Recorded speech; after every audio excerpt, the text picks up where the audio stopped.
naman ngayon, ang tungkol sa cheating. May pangmalakasang message sina Bea Alonzo at Ivana Alawi sa mga manloloko o cheaters. Chika ni Bea at Ivana, tigilan na daw yan dahil it's so 2019 daw. Hindi ka rin daw magiging tunay na masaya sa relasyon kung gagawin ito dahil mabigat ito sa pakiramdam. Wala din daw mapapala sa ganung relasyon dahil totoo ang karma. Yes. Ayan. Oo. Diba? Yung mga ano. Pero si Bea may experience na kasi sa mga cheater-cheater eh, di ba? Si Vanya ba may experience din kaya? So far. Siguro parang merong pinaghugutan, di ba? Na bawat isa. May mga non-showbiz, ano siguro Jowa rin siya. siya. Na hindi lang masyadong napag-usapan. Correct.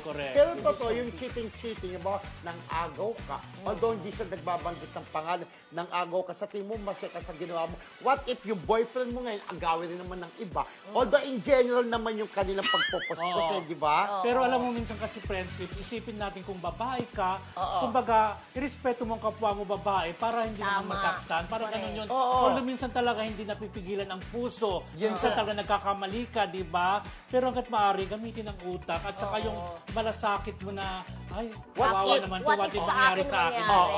Correct, pre. Pero minsan madaling magsalita, mahirap gawin din. Pag nandun ka na sa sitwasyon lang ka na, nabubulag ka. Parang si Carl, nabubulag minsan. Di ba? Pero happy yan. Suplada. Happy yan sa kanyang love life. Happy siya. Loyal daw eh. May loyalty award siya eh. Tingnan natin ha. Para sa'yo, ibig sabihin loyalty. Loyalty is being contented. Alam na. Yes, friend. Anyway, wag po kayong BBQ dahil magbabalik pa kaming mga classmates.